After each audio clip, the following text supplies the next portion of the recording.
Is anybody else talking about this at all? About how this new series, The Last of Us, is just the same thing repackaged, same content that we've had before, and how everything that we get nowadays is the same stuff that we've seen so many times before?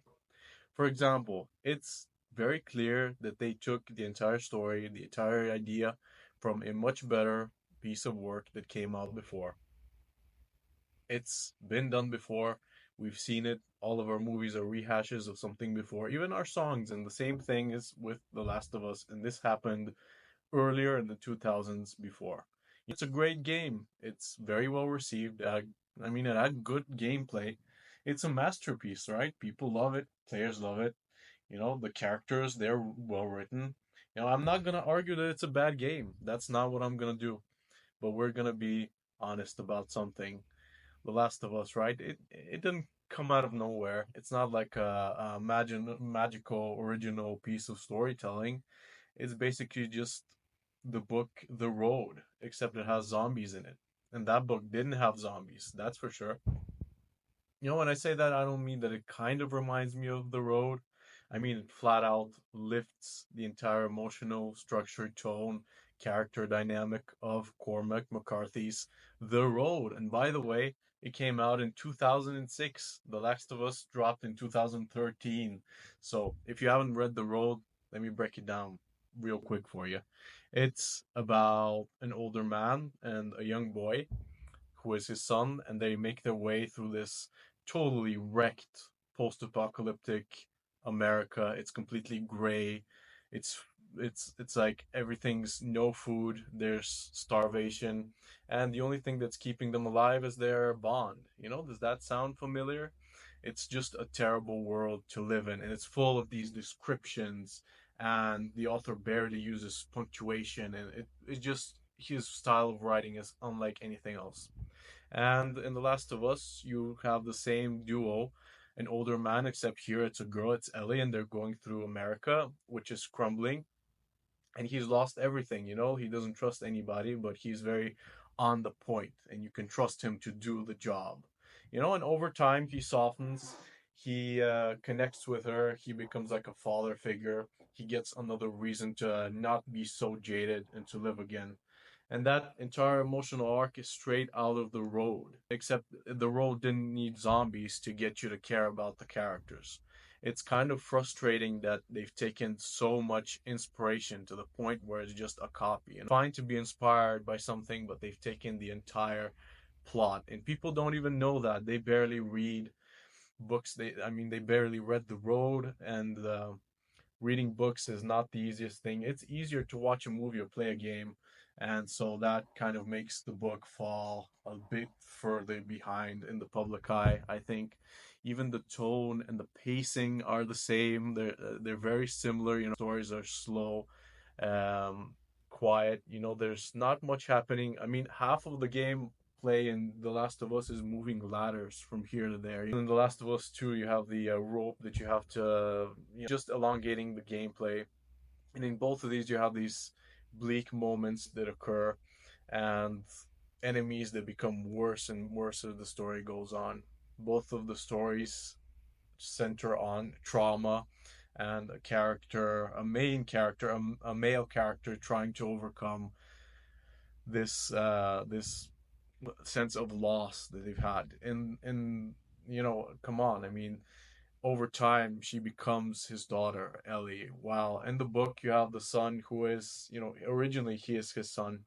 It's always the children, and it's very easy to care about a child and that sort of duo, and it's a formula that just works. A parent, an older guy, and a younger child he has to protect. It's just such an easy formula, and it's replicated over and over again. After The Last of Us, you had God of War, and after God of War, you had the movie Logan. And again, he even has the beard there. He's depressed and he has a child to look after. If you haven't seen that movie, it's a good movie, but it's still a copy of that. And you have to ask, if that book didn't exist, would these stories that are so similar, would they even exist? I bet they wouldn't, or at least not in the same way as they do exist already. You have the dad trope. It's everywhere after that. And now we haven't seen a recurrence of it, but I bet in the future someone's going to use it again, because the road already did the heavy lifting. McCarthy created this perfect emotional formula, and afterwards they're just tweaking it a little bit and cashing in the emotional response, because the main thing here, I think, is that people are going to respond to what they respond to, and it's not really original or fresh, or even honest. And that's where one might critique that, it's not an original story. In the role, you have still the same gritty kind of apocalypse. It's brutal, it's very personal. It asks questions like, what do people owe each other? What types of morals and ethics do they have to upkeep and that sort of scenario. And The Last of Us nods at these questions in the same way. It feels like it's just copying someone else's homework. There's even a moment in The Last of Us where they talk about the stuff about keeping hope up and keeping the fire, and Ellie and the boy and the road are this like future generation that they have to preserve. And you have the same thematics just showing up word for word in the game, except done a bit more wishy-washy. It's just not the same, and they don't hit the same, in my opinion. It's not just an inspiration, it's a word for word retelling in some cases. It bugs me that people don't talk about it. They don't bring up the fact that maybe that's why the second season and the second game didn't work as well as they did, because maybe they ran out of story to be inspired by, because the road, it just ends in a very broad sort of way, and they couldn't figure out how that story continues because the road isn't supposed to continue afterwards. Either the boy gets kind of eaten at the end there, or they live happily ever after. We don't really know how it ends. We don't know because it's a double-edged meaning behind the ending, so we don't really know fully. And that's how it's supposed to be. It's not supposed to have a second part, and that's why it didn't really work. And yeah, the game had visuals, and it had very good performances and acting, but that's not all there is to it. You need someone to really think out this stuff, an author, and I think that's what Cormac McCarthy did. I would say that it even goes beyond influence. At that point, it's even dependence. Like, it's like the series, the books, and all that. Even every movie, they all depend on that source material, which is what was the original book. It laid the foundation, and The Last of Us, the good game, the first game was very emotional. It was good, but all of those ethical considerations in the story were already created from before, and it's probably better to move past that formula. I think people will be tired of it in the near future. If you make another movie again with an older parent and a kid going through some journey, it's gonna be cliche at that point. It's so worn out at this point.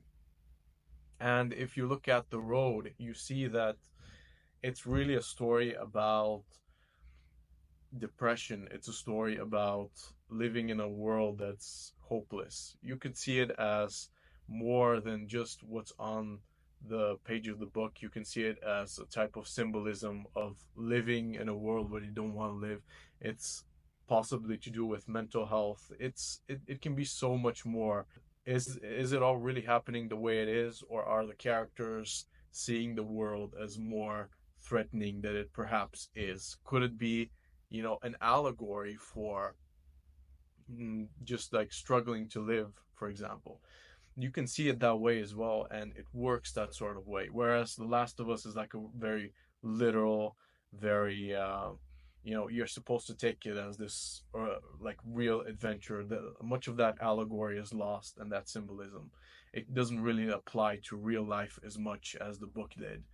And you have a very interesting ethical question, towards the end when Joel saves Ellie, the protagonist, and whether he is right. And yes, of course he is right, and most people agree, but it's like presented as this ethical dilemma where it really isn't, like it's never going to be right to uh operate on a child against their consent and like take their life, but it's like presented like there is any debate at all whatsoever.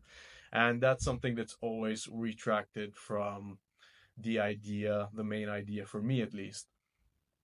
Also, another problem with the series in itself, beyond the second season, was the first season. You go in there, and whereas in the first game, you start off playing as Sarah, and you're just so helpless in this house. And you're watching the news, there's like explosions everywhere, and it's an apocalypse. And you don't have that. You don't have that in the series. The series just starts off with the show, and they literally explain the plot to you. It's just so dumb, in my opinion. And that's something that no one's ever critiqued. That in the series or a movie, you just have to explain everything overtly, but in a game you can do that through gameplay. And I think games are just such an underutilized medium. They haven't been used to the extent that they can be used in the future. And they're kind of creatively bankrupt right now. I hope the games can be better the same way that they were back then, because it was very interesting to start off. Like, it was a horror game. It was a real like piece of horror, watching this kid, like you're playing as this kid and you can't do anything. You have no weapons and you're watching the news, and there's just explosions and you don't know what's happening. And the series does not have any of that. So, that's another main problem, that, first you had the book, which is in some ways more interactive than a game. You can feel that you're there, and then you have the game, and there you at least have the gameplay, and then you have the series, which is not even any of that. There's no interactivity whatsoever at all. So that's the main thing. It's time to not it's time to create original stories. That's the thing that should be done.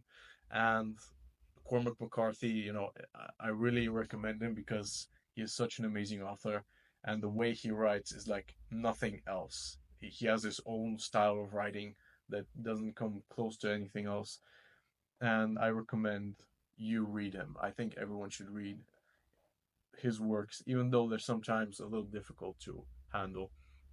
What example do I have with that? For example, you see that in The Last of Us, the enemies become worse and worse progressively, to the point where you're dealing with cannibals. Well, the source material has cannibals as well. It's the same thing.